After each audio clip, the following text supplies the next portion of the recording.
Welcome to 108 news Telugu బులెటిన్ల ముందుగా headlines. బాలికల గురుకుల సంక్షేమ వసతి గృహంలో చంద్రబాబు ఆకస్మిక తనిఖీలు. పెద్దమ్మ తల్లిని దర్శించుకున్న కాటేరమ్మ జట్టు, నిన్నే నమ్ముకున్నామంటూ ప్రార్థన. గుజరాత్ ఉత్తర భారతదేశం విద్యార్థులు సోషల్ మీడియాలో తప్పుడు పోస్టులు పెడుతున్నారు. మల్లు రవి సంచలన వ్యాఖ్యలు. బీజేపీ వర్సెస్ కాంగ్రెస్, మంచిర్యాల జిల్లాలో రేషన్ షాప్ వద్ద తీవ్ర ఉద్రిక్తత. నందిగామ నియోజకవర్గం ముప్పాలలోని బాలికల గురుకుల సంక్షేమ వసతి గృహాన్ని, పాఠశాలను ముఖ్యమంత్రి చంద్రబాబు నాయుడు సందర్శించారు. హాస్టల్లో వసతులు, ఆహారం, చదువు గురించి విద్యార్థులను అడిగి తెలుసుకున్నారు. ముప్పాల గ్రామంలో ఉన్న బాలికల గురుకుల సంక్షేమ వసతి గృహాన్ని మరియు పాఠశాలను సందర్శించిన ముఖ్యమంత్రి విద్యార్థులతో మాట్లాడి వంటశాల మరియు భోజనశాలలో పరిశుభ్రతను కూడా పరిశీలించారు.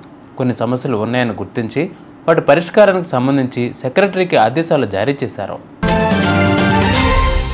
కాటేరమ్మ జట్టు, అదేనండి మన సన్ రైజర్స్ హైదరాబాద్ టీం సభ్యులు జూబ్లీహిల్స్లోని పెద్దమ్మ తల్లి ఆలయాన్ని సందర్శించారు. జట్టులోని అభిషేక్ శర్మ, నితీష్ కుమార్ రెడ్డిలు పెద్దమ్మ తల్లిని దర్శించుకున్నారు. ఆలయ అధికారులు వీరికి ప్రత్యేక దర్శనం కల్పించారు.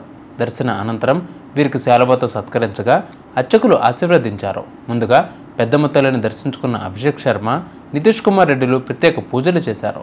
జట్టు వరుస ఓటములతో ఇబ్బంది పడుతున్న తరుణంలో వీరిద్దరూ అమ్మవారి ఆశీర్వాదం కోసం ఆలయానికి వచ్చినట్లు భక్తులు చెబుతున్నారు. వీరిని చూసేందుకు పెద్దమ్మ తల్లి ఆలయ పరిసరాలకు Sunrisers fans, cricket lovers అక్కడికి చేరుకున్నారు.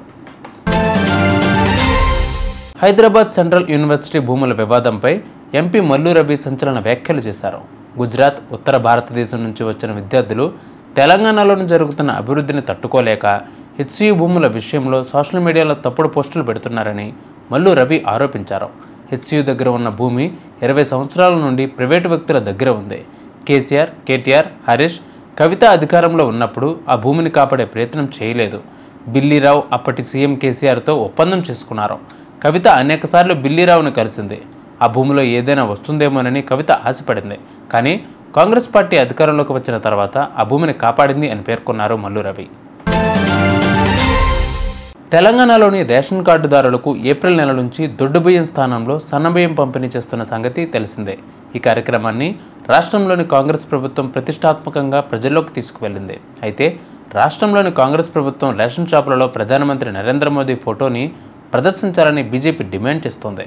ఈ క్రమంలోనే బీజేపీ శ్రేణులు పలు రేషన్ షాపుల వద్ద మోదీ ఫోటోని ఉంచేందుకు ప్రయత్నిస్తున్నారు. మంచిర్యాల జిల్లాలో కూడా ఓ రేషన్ షాపు వద్ద మోదీ ఫోటో ఉన్న ఫ్లెక్సీ ఉంచేందుకు ప్రయత్నించగా ఉద్రిక్తత పరిస్థితి నెలకొంది. చూసారుగా ఈ బిబాల్ బులెటిన్ అప్డేట్స్. మరిన్ని అప్డేట్స్ కోసం మా ఛానల్ 108 TV 24/7 ఫాలో అవ్వండి. నమస్తే.